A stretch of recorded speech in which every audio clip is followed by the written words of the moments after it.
ನಿನ್ನೆ ಏನು ರಾಜ್ಯದ ಇತಿಹಾಸದಲ್ಲಿ ಕೇಳರಿಯದ ಕಂಡರಿಯದ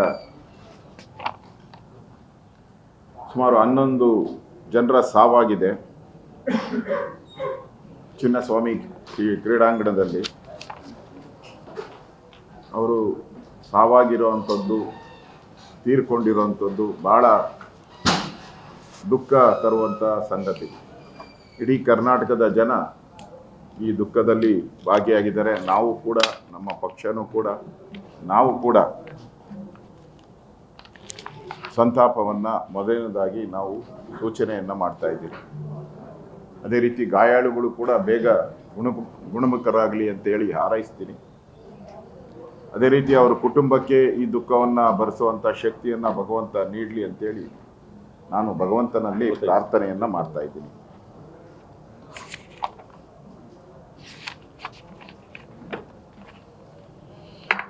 ಕಪ್ಪು ನಮ್ಮದೇ, ತಪ್ಪು ಯಾರ್ದು? ಕಪ್ಪು ನಮ್ಮದೇ, ತಪ್ಪು ಯಾರ್ದು? ರಾಜ್ಯದ 7 ಕೋಟಿ ಜನ ಕೇಳ್ತಾ ಇದ್ದಾರೆ. ಕಪ್ಪು ನಮ್ಮದೇ, ಅದು ಮೊನ್ನೆನೇ ಆಗಿದೆ. ತಪ್ಪು ಯಾರ್ದು ಅನ್ನೋ ಪ್ರಶ್ನೆಯನ್ನು ರಾಜ್ಯದ 7 ಕೋಟಿ ಜನ ಕೇಳ್ತಾ ಇದ್ದಾರೆ. ಕಟು ಸತ್ಯ ಏನು ಅಂತ ಹೇಳಿದ್ರೆ, ಈ ಕಾಲ್ತುಳಿತ ಸರ್ಕಾರಿ ಪ್ರಾಯೋಜಿತ ಅಮಾಯಕರ ಹತ್ಯಾಕಾಂಡ, ಸರ್ಕಾರದ ಪ್ರಾಯೋಜಿತ ಅಮಾಯಕರ ಹತ್ಯಾಕಾಂಡ ಇದು. ಸರ್ಕಾರ ಮತ್ತೊಬ್ಬರ ಸಾಧನೆಯನ್ನು, ಮತ್ತೊಬ್ಬರ ಯಶಸ್ಸನ್ನು ದುರ್ಲಾಭ ಪಡೆಯುವಂಥ ಆತುರದ ಅವಘಡದ ನಿರ್ಧಾರ ಇದು. ಯಾರೋ ಕಪ್ ಗೆದ್ದಿದ್ದು, ಯಾರೋ ಟ್ರೈನ್ ಮಾಡಿದ್ದು, ಯಾರೋ ಆಯೋಜನೆ ಮಾಡಿದ್ದು, ಅದರ ಕ್ರೆಡಿಟ್, ಸಾಧನೆ, ಯಶಸ್ಸು ವಿಧಾನಸೌಧದ ಒಳಗಡೆ ಬರಬೇಕು, ಸರ್ಕಾರಕ್ಕೆ ಬರಬೇಕು ಅನ್ನೋ ಒಂದು ದುರ್ಲಾಭ ಪಡೆಯುವಂಥ ಒಂದು ಕೆಟ್ಟ ತೀರ್ಮಾನಕ್ಕೆ ರಾಜ್ಯದ ಭವಿಷ್ಯವನ್ನು, ದೇಶದ ಭವಿಷ್ಯವನ್ನು ನಿರ್ಮಾಣ ಮಾಡತಕ್ಕಂಥ ಇಂಜಿನಿಯರ್ಸು, ಡಾಕ್ಟರ್ಸು, ಮಕ್ಕಳು ಸತ್ತಿರುವಂಥದ್ದು ಇದು ರಾಜ್ಯ ಸರ್ಕಾರದ ಆಡಳಿತಕ್ಕೆ ಹಿಡಿದಂಥ ಸ್ಪಷ್ಟವಾದಂಥ ಕನ್ನಡಿ. ಈಗ ವಿಧಾನಸೌಧದಲ್ಲಿ ಒಂದು ಪ್ರೋಗ್ರಾಮ್, ಪಕ್ಕದಲ್ಲಿ 100 ಮೀಟ್ರು ಪಕ್ಕದಲ್ಲಿರುವಂಥ ಚಿನ್ನಸ್ವಾಮಿ ಸ್ಟೇಡಿಯಂ ಪ್ರೋಗ್ರಾಮ್. ಯಾರು ಅನುಮತಿ ಕೊಡ್ತಾರೆ ಇದಕ್ಕೆ? ಎರಡೆರಡು ಇಲ್ಲೊಂದು ಪ್ರೋಗ್ರಾಮು, ಹುಬ್ಳಿಯಲ್ಲಿ ಒಂದು ಪ್ರೋಗ್ರಾಮು, ಕಲಬುರಗಿಯಲ್ಲಿ ಒಂದು ಪ್ರೋಗ್ರಾಮು, ಓಕೆ. ಆದರೆ ಇಲ್ಲಿ 100 ಮೀಟ್ರು ಕೂಗಳತೆ ದೂರದಲ್ಲಿರುವಂಥ ಇದರಲ್ಲಿ 2 ಪ್ರೋಗ್ರಾಮ್ ಏನು? ನಾನು ಈಗಾಗಲೇ ಹೇಳಿದ್ದೀನಿ, ಕಪ್ಪು ನಮ್ಮದೇ, ತಪ್ಪು ಯಾರ್ದು ಅಂತ. ನೆನ್ನೆ ಮಾಧ್ಯಮದ ಪ್ರಕಟಣೆಯಲ್ಲಿ IPL ಅಧ್ಯಕ್ಷ, ಚೇರ್ಮನ್ ಇದಕ್ಕೆ ಕ್ಲಾರಿಫಿಕೇಶನ್ ಕೊಟ್ಟಿದ್ದಾರೆ. ಇಲ್ಲಿ ನಡೆದಂಥ ಘಟನೆ ನನಗೆ ಗೊತ್ತೇ ಇಲ್ಲ ಅಂತ ಹೇಳಿದ್ದಾರೆ. ನಿಮ್ಮ ಇಂಡಿಯಾ ಟುಡೇ ಗೊತ್ತೇ ಇಲ್ಲ ಅಂತ ಹೇಳಿದ್ದಾರೆ. ಮತ್ತೆ ನಂದು ಗುಜರಾತಲ್ಲಿ ಆಯ್ತಲ್ಲ ಕಾರ್ಯಕ್ರಮ, ವಡೋರ, ಕರೆಕ್ಟ್? ಅಲ್ಲಿ ಕಾರ್ಯಕ್ರಮ ಆದಮೇಲೆ ಅಲ್ಲಿ ಕೊನೆಯಲ್ಲಿ 25,000 ಜನ ಇದ್ದರು. ಅವ್ರನ್ನ ಮನೆಗೆ ಕಳಿಸಿದ್ಮೇಲೆ ನಮ್ಮ ಜವಾಬ್ದಾರಿ ಮುಗ್ದೋಯ್ತು, ಪ್ಲೇಯರ್ಸ್ ಜವಾಬ್ದಾರಿ ಮುಗ್ದೋಯ್ತು. ಇಲ್ಲಿ ಬೆಂಗಳೂರಲ್ಲಿ ಕಾರ್ಯಕ್ರಮ ಆಯೋಜನೆ ಮಾಡಿದ್ದು ನನಗಿನ್ನೂ ಗೊತ್ತೇ ಇಲ್ಲ ಅಂತ ಹೇಳಿದ್ದಾರೆ. ಯಾರು? ಈ ಕಾರ್ಯಕ್ರಮದ ಮುಖ್ಯ ಚೇರ್ಮನ್. ಅದಾದ್ಮೇಲೆ ನಾನು ಅಲ್ಲಿಗೆ ಅವ್ರು ಹೇಳಿದ್ರು ನನ್ನ ತಪ್ಪಿಲ್ಲ ಅಂತ ಹೇಳಿದ್ರು, ಕ್ಲಾರಿಫೈ ಮಾಡಿದ್ರು, ನನ್ನ ತಪ್ಪಿಲ್ಲ, IPL ಚೇರ್ಮನ್ ನನ್ನ ತಪ್ಪಿಲ್ಲ, ನನಗೆ ಸಂಬಂಧನೇ ಇಲ್ಲ ಅಂತ ಅವ್ರು ಕೈ ತೊಳ್ಕೊಂಬಿಟ್ರು. ನಾನು KCAಗೆ ಅವ್ರಿಗೆ ಕೇಳಿದೆ. ಅವ್ರು ಹೇಳಿದ್ರು ಸರ್ಕಾರ ಕೇಳಿದೆ, ಗ್ರೌಂಡ್ ಕೊಟ್ಟಿದ್ದೀನಿ, ನಮ್ದೇನು ತಪ್ಪಿಲ್ಲ ಅಂತ. ಆ್ಯಕ್ಚುಲಿ ಅವ್ರದ್ದೇನು ತಪ್ಪು ಇಲ್ಲ, KCAದು ತಪ್ಪು ಏನು ಕಾಣಿಸ್ತಾ ಇಲ್ಲ. ಅವರು KCA ಸ್ಟೇಡಿಯಂ ಕೇಳಿದ್ದಾರೆ, ಅವ್ರು ಕೊಟ್ಟರು. ಇನ್ನು ಯಾರು ಈ ಕಾರ್ಯಕ್ರಮದ ಪ್ರಾಯೋಜಿತ ಸರ್ಕಾರ ಆಪಾದನೆ ಮಾಡ್ತಾ ಇದೆ, ಯಾವುದದು? ಅಲ್ಲ, ಇವರು ನಮ್ಮ ಆರ್ ಸಿ ಬಿ ಹೇಳ್ತಾ ಇದೆ, ಅವರ ಕ್ಲಾರಿಫಿಕೇಶನ್ ಹೇಳಿದ್ದಾರೆ. ನಾವು ಎಲ್ಲ ಕಡೆ ಬಾಂಬೆಲ್ಲಾದಾಗೂ ಕೂಡ 2 ಕಿಲೋಮೀಟರ್ ಎಲ್ಲರಿಗೂ ಕೊಹ್ಲಿಯನ್ನ ನೋಡಬೇಕು, ಹತ್ತಿರದಿಂದ ನೋಡಬೇಕು ಅನ್ನೋ ಒಂದು ಅಭಿಪ್ರಾಯ ಇದೆ. ಅದರಿಂದ ನಾವು ಬಾಂಬೆಯಲ್ಲಿ 2 ಕಿಲೋಮೀಟರ್ ಮಾಡಿದ್ರಿ, ಕಲ್ಕಟ್ಟಾದಲ್ಲಿ 2 ಕಿಲೋಮೀಟರ್ ಮಾಡಿದ್ರಿ, ಅಷ್ಟೇ ನಮ್ಮ ಪ್ರೋಗ್ರಾಮು ಅಂತ. ವಿಧಾನಸೌಧಕ್ಕೆ ತಂದೋರು ಯಾರು? ಆ ಪುಣ್ಯಾತ್ಮನ ಹೆಸರ ಸುವರ್ಣ ಅಕ್ಷರದಲ್ಲಿ ಬರಿಬೇಕಲ್ಲ ಅವ್ರದ್ದು, ಆ ಪುಣ್ಯಾತ್ಮನ. ಅವ್ರ ಪರ್ಮಿಷನ್ ಕೇಳಿದ್ದು, ಆರ್ ಸಿ ಬಿ ಅವ್ರ ಪರ್ಮಿಷನ್ ಕೇಳಿದ್ದು 2 ಕಿಲೋಮೀಟರ್ ಯಾತ್ರೆಗೆ. ಅದು ರೆಗ್ಯುಲರ್ ಇಡೀ ದೇಶದಲ್ಲಿ ಹಂಗೆ ಮಾಡಿರೋದು. ಮಮತಾ ಬ್ಯಾನರ್ಜಿ ಭಾಗವಹಿಸಿದ್ರು ಕಲ್ಕಟ್ಟಾದಲ್ಲಿ. ಅವ್ರು ಕೇಳಿರೋದಷ್ಟು. ವಿಧಾನಸೌಧಕ್ಕೆ ತಂದೋರು ಯಾರು? ಈ ಪ್ರಶ್ನೆಗೆ ನೀವು ಉತ್ತರ ಕೊಡ್ಬೇಕಲ್ಲ. ಇಲ್ಲಿ ನಾನಲ್ಲ ಅಂತ KSE ಹೇಳ್ತಾ ಇದ್ದಾರೆ, IPL ಅವರು ನಮ್ಮ ಸಂಬಂಧನೇ ಇಲ್ಲ ಅಂತ ಹೇಳ್ತಾ ಇದ್ದಾರೆ. ಆರ್ ಸಿ ಬಿ ಅವರು ನಾವು ಪರ್ಮಿಷನ್ನೇ, ನಾವು ಸ್ಟೇಡಿಯಂ ಅಲ್ಲೂ ಇಲ್ಲ ಇಲ್ಲೂ ಇಲ್ಲ ಅಂತ ಹೇಳ್ತಾರೆ. ತಪ್ಪು ಯಾರದು? ಮತ್ತೆ ತಾವು ಕೂಡ ರಾಜ್ಯದ ಜನ ನೋಡಿದ್ದಾರೆ. ಮ್ಯಾಚ್ ನಡೆದ ಮೇಲೆ ಇಡೀ ಬೆಂಗಳೂರಲ್ಲಿ ನಮ್ಮ ಪೊಲೀಸರು ರಾತ್ರಿ 3 ಗಂಟೆವರೆಗೂ ಅಲ್ಲಿನ ಜನನ ಕಳಿಸುವಂಥದ್ದಕ್ಕೆ ಬೆವರು ಸುರಿಸಿದ್ದಾರೆ. ಕೆಲವು ಕಡೆ ಬೆಳಗ್ಗೆ 5 ಗಂಟೆವರೆಗೂ ಬೆವರು ಸುರಿಸಿದ್ದಾರೆ. ಎಲ್ಲ ಕಡೆನೂ ಅವ್ರ ಮನೆಗೆ ಹೋಗೋವಾಗ, ಅವ್ರು ಬೆಳಗ್ಗೆ ಮನೆಗೆ ರೀಚ್ ಆಗೋ ಅಷ್ಟೊತ್ತಿಗೆ 7 ಗಂಟೆ ಆಗಿದೆ. ಅಂದರೆ ರಾತ್ರಿ ಎಲ್ಲ ನಮ್ಮ ಪೊಲೀಸರಿಗೆ ನಿದ್ದೆ ಇಲ್ಲ. ಈ ಸರ್ಕಾರಕ್ಕೆ ಕಾಮನ್ ಸೆನ್ಸು, ಜ್ಞಾನ, ಪರಿಜ್ಞಾನ ಏನಾದರೂ ಇದ್ದಿದೆ, ಅದೇ ಪೊಲೀಸರನ್ನ ಮತ್ತೆ ಅಳವಡಿಸ್ತಾ ಇದ್ದೀರಾ ನೀವು. ಬೆಳಗ್ಗೆ ಅದೇ ಪೊಲೀಸರನ್ನ ಜಸ್ಟ್ 4 ಗಂಟೆ ಗ್ಯಾಪಲ್ಲಿ ಅದೇ ಪೊಲೀಸರನ್ನ ನೀವು ಆಯ್ತಾ? ಅವ್ರೇನು ಮನುಷ್ಯರಲ್ವಾ ಪೊಲೀಸರು? ಅದೇ ಪೊಲೀಸರನ್ನ ತಂದು ನಿಯೋಜನೆ ಮಾಡಿ ಅವ್ರ ಕರ್ತವ್ಯ ಹೇಗೆ ಮಾಡಕ್ ಸಾಧ್ಯ ಇದನ್ನ? ಮತ್ತೆ ನಾನು ಸರ್ಕಾರಕ್ಕೆ ಪ್ರಶ್ನೆಯನ್ನ ಕೇಳ್ತಾ ಇದ್ದೀನಿ, ವಿರೋಧ ಪಕ್ಷದ ನಾಯಕನಾಗಿ. ಈ ಪರ್ಮಿಷನ್ ಕೊಟ್ಟಿದ್ರೆ, ಬಲವಂತವಾಗಿ ನೀವು ತಗೊಂಡಿದ್ರೆ, ನನಗಿರೋ ಇನ್ಫಾರ್ಮೇಶನ್ ಪ್ರಕಾರ ಪೊಲೀಸರು ರೆಫ್ಯೂಸ್ ಮಾಡಿದ್ದಾರೆ ಕಾರ್ಯಕ್ರಮಕ್ಕೆ. ರಾತ್ರಿ ಸರ್ಕಾರದಿಂದ ಫೋನ್ ಹೋದಾಗ ಅವರು ಕಡಾಖಂಡಿತವಾಗಿ ನಿರಾಕರಣೆ ಮಾಡಿದ್ದಾರೆ. ಸಾಧ್ಯನೇ ಇಲ್ಲ ಅಂತೇಳಿ ನನಗೆ 100% ಇನ್ಫಾರ್ಮೇಶನ್. ಆಗ ಬಲಾತ್ಕಾರವಾಗಿ ಸರ್ಕಾರ ನೀನೋ ನಾನು ಅನ್ನೋ ಪ್ರಶ್ನೆಯನ್ನ ಕೇಳಿದ್ದಾರೆ ಅವರಿಗೆ. ಸರ್ಕಾರ ಅಂದ್ರೆ ನಾನು ನೀನು ಅಂತ ಪ್ರಶ್ನೆಯನ್ನ ಕೇಳಿದ್ದಾರೆ. ಯಾವ ಪೊಲೀಸು ಕೊಡಕ್ ಸಾಧ್ಯನೇ ಇಲ್ಲ. ಮತ್ತೆ ಹೈಕೋರ್ಟ್ ಆರ್ಡರ್ ಇದೆ, ಯಾವುದೇ ಮೆರವಣಿಗೆ ಇವೆಲ್ಲ ಮಾಡಕ್ಕೆ ರಿಸ್ಟ್ರಿಕ್ಷನ್ ಏರಿಯಾ ಇದು. ನಮ್ಗೆ ನಮ್ಮೆಲ್ಲ ಕೇಸ್ಗಳು ಹಾಕಿದ್ದಾರೆ ಅಲ್ವಾ? ಮತ್ತೆ ಡ್ರೋನ್ ಯೂಸ್ ಮಾಡಿದ್ದಾರೆ, ಡ್ರೋನ್ ಯೂಸ್ ಮಾಡಂಗಿಲ್ಲ, ಹೈ ಸೆಕ್ಯೂರಿಟಿ ಝೋನ್ ಮಾಡಿದ್ದಾರೆ. ನನ್ನ ಎಂತ ಸರ್ಕಾರ ಮುಟ್ಟಾಳ್ತನವನ್ನ ಮಾಡಿದೆ ಅಂದ್ರೆ, ಹೈಕೋರ್ಟ್ ರಿಸ್ಟ್ರಿಕ್ಟೆಡ್ ಏರಿಯಾ, ಅಲ್ಲಿ ಫೈಲ್ಗಳಿದೆ.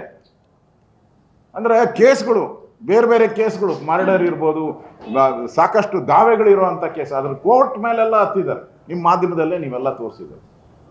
ಕೋರ್ಟ್ ಮೇಲೆ ಹತ್ತಕ್ಕೆಲ್ಲ ಬಿಟ್ಟೋರು ಯಾರು? ಇವತ್ತು ಕೋರ್ಟು ಕೂಡ ಸುಮೋಟೋ ಕೇಸನ್ನು ತಗೊಂಡಿದೆ. ರಾಜ್ಯದ ಹೈಕೋರ್ಟ್ ಇದನ್ನ ಸೀರಿಯಸ್ ಆಗಿ ತಗೊಂಡಿದೆ. ರಾಜ್ಯದ ಜನತೆಯ ನೋವಿಗೆ ಹೈಕೋರ್ಟು ಕೂಡ ಇವತ್ತು ಸ್ಪಂದನೆ ಮಾಡ್ತಾ ಇದೆ. ಮಧ್ಯಾಹ್ನ 2 ಗಂಟೆಗೆ ಇದನ್ನ ಹಿಯರಿಂಗು ಕೂಡ ಮಾಡ್ತಾ ಇದೆ.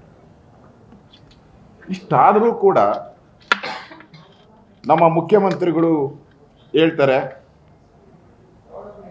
ಇಷ್ಟು ಜನ ಸೇರ್ತಾರೆ ಅಂತ ನನಗೆ ಅಂದಾಜೇ ಇರಲಿಲ್ಲ ಅಂತ ಹೇಳ್ತಾರೆ. ಒಬ್ಬ ರಾಜ್ಯದ ಮುಖ್ಯಮಂತ್ರಿಯ ಬಾಯಲ್ಲಿ ಬಂದಂತ ನುಡಿ ಮುತ್ತುಗಳು. ಇದೇನ IPL ಮ್ಯಾಚ್ ಇವತ್ತು ನಡೀತಾ ಇದೆಯಾ? ಎಲ್ಲ ರಾಜ್ಯದಲ್ಲೂ ನಡೆದಿದೆ. ಗೆದ್ದಾಗ ಯಾವ್ಯಾವ ರಾಜ್ಯ ಗೆದ್ದಿದೆಯೋ ಸೆಲೆಬ್ರೇಟ್ ಮಾಡಿದ್ದಾರೆ. ಅಲ್ಲಿ ಎಷ್ಟು ಜನ ಸೇರಿದ್ದಾರೆ ಅಂತ ಕಾಮನ್ ಸೆನ್ಸ್ ಬೇಡವ ಈ ಸರ್ಕಾರಕ್ಕೆ? ಬಾಂಬೆಲ್ಲಿ ಎಷ್ಟು ಸೇರಿದ್ರು, ಕಲ್ಕಟ್ಟ ಸೇರಿದ್ರು, ಹೈದರಾಬಾದಲ್ಲಿ ಎಷ್ಟು? ಕಾಮನ್ ಸೆನ್ಸ್ ಅಲ್ಲ ಇದು, ಸಿಂಪಲ್ ಮ್ಯಾಥಮೆಟಿಕ್ಸ್. ನೀವು ಗೊತ್ತಿಲ್ಲ ಅಂತ ಹೇಳ್ತಾ ಇದ್ದೀರಾ. ನೀವು ಪ್ರೆಸ್ ಮೀಟ್ ಮಾಡಿದ್ರಿ, ಏನಕ್ಕೋಸ್ಕರ ಪ್ರೆಸ್ ಮೀಟ್ ಮಾಡಿದ್ರಿ? ಸಂತಾಪ ಸೂಚನೆ ಮಾಡಕ್ಕೆ ಪ್ರೆಸ್ ಮೀಟ್ ಮಾಡಿದ್ರ? ಇಲ್ಲ, ನೀವು ಮಾಡಿಲ್ಲ. ನೀವು ಪ್ರೆಸ್ ಮೀಟ್ ಮಾಡಿದ್ದು ಯಾರೋ ಬೇರೆಯವ್ರ ತಲೆ ಮೇಲೆ ಇದನ್ನ ತಪ್ಪು ನಮ್ಮದಲ್ಲ, ಎಂಟೈರ್ ಪ್ರೆಸ್ ಮೀಟಲ್ಲಿ ತಪ್ಪು ನಮ್ಮದಲ್ಲ, ಉತ್ತರ ಪ್ರದೇಶದಲ್ಲಿ ನಡೆದಿಲ್ವಾ, ಜನ ಜಾಸ್ತಿ ಬಂದ್ಬಿಟ್ರು, ಅಭಿಮಾನಿಗಳ ಜನ ತಪ್ಪು, ಜನಗಳ ತಪ್ಪು. ಈ ಅನಾಹುತಕ್ಕೆ ನನ್ನ ಮುಖ್ಯಮಂತ್ರಿಗಳ ಪ್ರೆಸ್ ಮೀಟಲ್ಲಿ ಜನಗಳ ತಪ್ಪು ಅಂತ ಅವರ ಟೋಟಲ್ ಭಾವನೆ, ಜನಗಳ ತಪ್ಪು, ಜನ ಉದ್ರೇಕದಿಂದ ನುಗ್ಬಿಟ್ರು. ಒಬ್ಬ ರಾಜ್ಯದ ಮುಖ್ಯಮಂತ್ರಿಯಾಗಿ ಈ ಥರದ ಹೇಳಿಕೆಗಳನ್ನು ನೀವು ಕೊಟ್ಟರೆ ಇದು ಇಷ್ಟಾದರೂ ಕೂಡ ನೀವು KCA ಸ್ಟೇಡಿಯಮ್ಮಲ್ಲಿ 12 ಗೇಟ್ ಇತ್ತು, ನೀವು ಓಪನ್ ಮಾಡಿದ್ದೆ ಎಷ್ಟು gate? 2 gate. First gate VIP gate, first open ಮಾಡಿದ್ರಿ VIP ಗೇಟ್ನ. ನಾನು ಕೇಳ್ತೀನಿ ನಿಮಗೆ, ಈ ಪಾಸ್ ಕೊಟ್ಟವ್ರು ಯಾರು? ಯಾವ ಪುಣ್ಯಾತ್ಮ ಪಾಸ್ ಕೊಟ್ಟ? KCA ಸ್ಟೇಡಿಯಂ ಅವ್ರು ಕೊಟ್ರ, ಇಲ್ಲ IPL ಅವ್ರು ಕೊಟ್ರ,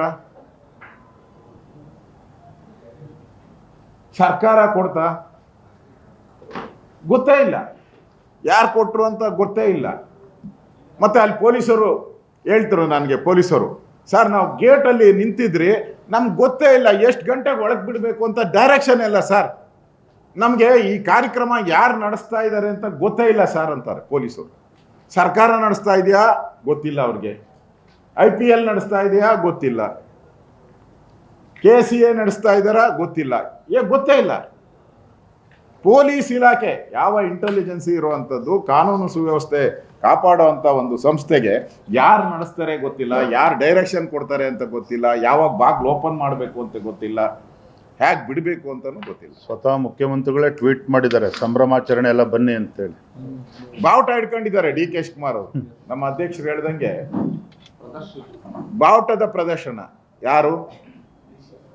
ವಿಜಯೇಂದ್ರ ಅವರೆಲ್ಲ ಹೋಗಿದ್ದು, R ಅಶೋಕ್ ಅವರೆಲ್ಲ ಹೋಗಿದ್ದು, ನಾರಾಯಣ ಸ್ವಾಮಿ ಅವರೆಲ್ಲ. ಇವರು ಗೆದ್ದಿದ್ದು ಅವ್ರು ಬಾವುಟ ಹಿಡ್ಕೊಬೇಕಾಯ್ತು ಟ್ರಾಫಿಕಲ್ಲಿ. ನಿಮ್ಗೆ ಪರ್ಮಿಷನ್ ಕೊಟ್ಟವ್ರು ಯಾರ್ರಿ? Mister DK Shivakumar. ಕಾರಿಂದ ತಲೆ ಇಕ್ಕಿ ಹಿಂಗೆ ಅನ್ನಕ್ಕೆ ವೇರ್ ಈಸ್ ದ ಪರ್ಮಿಷನ್? ನಾ ಬೇರೆ ಯಾವನ ಮಾಡಲಿ ಕೇಸ್ ಹಾಕಿ ಒಳಕಾಕ್ಬಿಡ್ತೀರಾ ನೀವು? ಸ್ಪಷ್ಟವಾಗಿ ಅಧ್ಯಕ್ಷರು ಹೇಳಿದ್ರು. ಏನು ಹೇಳಿದ್ರು? ಅಲ್ಲಿ ಯಾವುದೋ ಒಂದು ಥಿಯೇಟ್ರಲ್ಲಿ ಕಾಳು ತುಳಿತಾಗಿ ಒಬ್ಬ ಹೆಣ್ಣುಮಗಳು ಅಮಾಯಕ್ ಸತ್ತಾಗ ಹಿಡಿದು ಆ ಆಕ್ಟರ್ನ ಒಳಗಡೆ ಹಾಕಿ ರುಬ್ಬಿಟ್ರಲ್ಲ. ಈಗ ನಿಮ್ಮನ್ನ 11 ಜನ ಆಗೈತಲ್ಲ, ರುಬ್ಬೇಕಲ್ಲ. ಯಾರು ನುಗ್ತೀರಾ ನೀವು? ಯಾರ ಮೇಲೆ FIR ಹಾಕಿದ್ದೀರಾ? ಆಗಬಾರ್ದು ಅಂತಾನೆ DC ಕೊಟ್ಟಿದ್ದಾರೆ ಜವಾಬ್ದಾರಿ. ಅಲ್ಲ ರೀ, ಒಬ್ಬ ಜಿಲ್ಲಾಧಿಕಾರಿ ನಿಮ್ಮ ಕೈ ಕೆಳಗಡೆ ಕೈ ಕಟ್ಕೊಂಡು ನಿಂತು ನಿಮ್ಮನ್ನು ಬಂದು ಎನ್ಕ್ವೈರಿ ಮಾಡ್ತಾರೆ ಮುಖ್ಯಮಂತ್ರಿನ. ಇವಾಗ ಪರ್ಮಿಷನ್ ಯಾರು ಕೊಡಬೇಕು? ಮುಖ್ಯಮಂತ್ರಿ ಕೊಡಬೇಕು, ಇಲ್ಲ ಹೋಮ್ ಮಿನಿಸ್ಟ್ರ್ ಕೊಡಬೇಕು, DPR ಅವರು. ಇಲ್ಲಿ ಘಟನೆ ನಡೆದಾಗ DPR ಕೊಡಬೇಕು. DPR ಯಾರ ಅಡಿಯಲ್ಲಿ ಬರ್ತದೆ? ಮುಖ್ಯಮಂತ್ರಿ ಅಡಿಯಲ್ಲಿ ಬರ್ತದೆ DPR. You are the authority. ನಿಮ್ಮ ಪರ್ಮಿಷನ್ ಕೊಟ್ಟವ್ರು ಯು ಆರ್ ಅಥಾರಿಟಿ. ಯಾರ ಮೇಲೆ ಕೇಸ್ ಹಾಕ್ತೀರಾ ಈಗ? ಯಾರನ್ನ ಅರೆಸ್ಟ್ ಮಾಡ್ತೀರಾ? ನಿಮ್ಮದೇ ಸರ್ಕಾರ. ಆಮೇಲೆ ಇಷ್ಟು ಘಟನೆ ಹೇಳಿದ್ರಲ್ಲ ಮುಖ್ಯಮಂತ್ರಿ, ಅಟ್ಲೀಸ್ಟ್ ಅವ್ರು ಹೇಳಿದ್ರು ನಮಗೆ 40,000 ಜನ 35,000 ಜನ ಬರ್ತಾರೆ. ಅಷ್ಟು ಜನಕ್ಕೆ ಆಂಬುಲೆನ್ಸ್ ಎಷ್ಟು ಇಟ್ಟಿದ್ರಿ ಅಲ್ಲಿ? ಆಯಿತು, 40,000 ಜನಕ್ಕೆ ಆಂಬುಲೆನ್ಸ್ ಎಷ್ಟು ಇಡಬೇಕಾಗಿತ್ತು? ಫೈರ್ ಇಂಜನ್ ಎಷ್ಟು ಇಡಬೇಕಾಗಿತ್ತು? ಡಾಕ್ಟರ್ಸು ಅಲ್ಲಿ ತುರ್ತು ಚಿಕಿತ್ಸೆ ಕೊಡೋಕ್ಕೆ ನಾವು ಸಣ್ಣ ಪ್ರೋಗ್ರಾಮ್ ಮಾಡಿದ್ರೇ ನಾವು ಇಲ್ಲೊಂದು 20,000 ಜನ ಸೇರ್ಬೇಕಾದ್ರೆ ನಾವು ಆಂಬುಲೆನ್ಸು, ಒಂದು ಡಾಕ್ಟರ್ ಯೂನಿಟ್ ಎಲ್ಲ ಇಟ್ಟಿರ್ತೀವಿ ನಾವು ಈ ಕಾರ್ಯಕ್ರಮದಲ್ಲಿ. ಅಷ್ಟು ಕಾಮನ್ ಸೆನ್ಸ್ ಇಲ್ಲಲ್ಲ ನಿಮಗೆ? ಒಂದು 50 ಜನ ಡಾಕ್ಟ್ರು ಇಡಕ್ಕೂ ನಿಮಗೆ ಯೋಗ್ಯತೆ ಇಲ್ಲ. ಯಾಕಂದ್ರೆ ಫಸ್ಟ್ ಏಡ್ ಕೊಡಬೇಕಾಯ್ತು ಅವ್ರಿಗೆ. ಎಲ್ಲರಿಗೂ ಬ್ಲಾಕ್ ಆಗಿರೋವಂಥದ್ದು, ಹೃದಯ ಸ್ತಬ್ಧ ಆಗಿರುವಂಥದ್ದು, ಅದನ್ನು ಟ್ರೀಟ್ ಮಾಡೋವಂಥದ್ದಕ್ಕೆ ಸ್ಥಳದಲ್ಲೇ ಇಮಿಡಿಯೇಟ್ ಆಗಿ ಮಾಡಬೇಕು. ವಿತಿನ್ 2 minutes ಅಲ್ಲಿ ಮಾಡಬೇಕು ಅವ್ರಿಗೆ. ಆ ಡಾಕ್ಟರ್ಸ್ ಇದ್ದರೆ ಅದನ್ನು ಉಪಯೋಗ ಮಾಡ್ತಾ ಇದ್ರು. ಒಂದು ಅರ್ಧ ಜನದ ಪ್ರಾಣ ಆದರೂ ಮಾಡ್ತಾ ಇದ್ರು. ಇನ್ನೊಂದು, ನಾನು ನಿಮಗೆ ಪಟ್ಟಿನೂ ಕೊಡ್ತೀನಿ, ದಯವಿಟ್ಟು ತಗೊಳ್ಳಿ ಈ ಪಟ್ಟಿನ. ಈ ಪಟ್ಟಿ ಕೊಡ್ತೀನಿ ನಿಮಗೆಲ್ಲ ಪ್ರಿಂಟ್ ಹಾಕಿ. ಫಸ್ಟ್ ಸತ್ತಿದ್ದು ಪೂರ್ಣಚಂದ್ರ ಅಂತ, 32 ವರ್ಷ, ವೈದೇಹಿ ಆಸ್ಪತ್ರೆ, 3:45ಕ್ಕೆ. ಅಣ್ಣ 3:45ಕ್ಕೆ ನೀವು ಕಾರ್ಯಕ್ರಮ ಇಲ್ಲಿ ಮಾಡಿದ್ದು ಎಷ್ಟೊತ್ತಿಗೆ?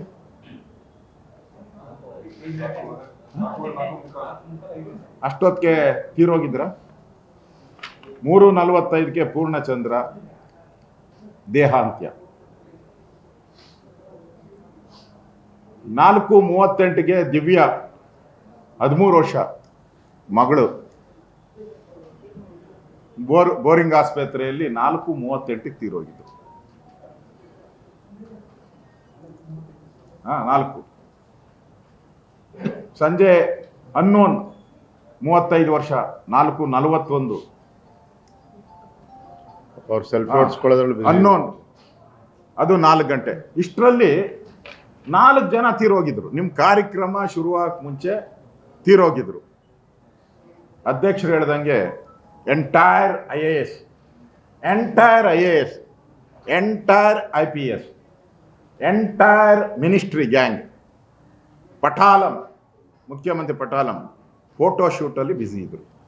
ಅವ್ರ ಮಕ್ಕಳನ್ನ ಒಬ್ಬೊಬ್ಬರನ್ನೇ ಕರೆಯೋದು, ಕೊಹ್ಲಿನ ಹಿಂಗೆ ಎಳೆಯೋದು, ಅವನ ಪಿಯನ್ನ ತಳ್ಳೋದು, ಕೊಹ್ಲಿ ಪಿಯನ್ನ ಫೋಟೋ ತೆಗೆಯೋದು. ಅವನ ಬಟ್ಟೆ ಒಂದು ಬಿಟ್ಟಿದ್ದಾರೆ ಕೊಹ್ಲಿದು, ಅರ್ಧಾಕ್ಲಿಲ್ಲ. ಕೊನೆಗೆ ಅವ್ನು ಬೇಜಾರು ಮಾಡ್ಕೊಂಡು ಓಡೋಗಿದ್ದಾರೆ ಅಲ್ಲಿಂದ. ಅಂದರೆ ನೀವು ಎಲ್ಲಿ ಬ್ಯುಸಿ ಆಗಿದ್ರಿ? ಫೋಟೋ ಶೂಟಲ್ಲಿ ಬ್ಯುಸಿ ಆಗಿದ್ರಿ. ಜನ ಎಲ್ಲ ಚಪ್ಪಲಿ ಬಿಸಾಕಿದ್ದಾರೆ ವಿಧಾನಸೌಧ ಹತ್ರ. ಕಲ್ಲು ಹೊಡೆದಿದ್ದಾರೆ, 1 ಲಕ್ಷ ಇದೆ. ಕಲ್ಲು ಹೊಡೆದಿದ್ದಾರೆ, ಚಪ್ಪಲಿ ಬಿಸಾಕಿದ್ದಾರೆ. ಪ್ಲೇಯರ್ಸ್ ಕಾಣ್ತಲ್ಲ, ನಿಮ್ಮನ್ನು ನೋಡೋಕೆ ಬಂದಿಲ್ಲ ನಾವು ಅಂತೇಳಿ, ಅಂತ ಕೆಟ್ಟ ವರ್ತನೆ. ಅಂದರೆ ನಿಮ್ಮ ಫೋಟೋ ಶೂಟ್ಗೋಸ್ಕರ ಅಮಾಯಕವಾದಂಥ ರಾಜ್ಯದ ಭವಿಷ್ಯದ ನಿರ್ಮಾಣ ಮಾಡುವಂಥ ನಮ್ಮ ವಿದ್ಯಾರ್ಥಿಗಳನ್ನು ಬಲಿ ತೆಗೆದುಕೊಂಡಿದ್ದೀರ ನೀವು ಇವತ್ತು.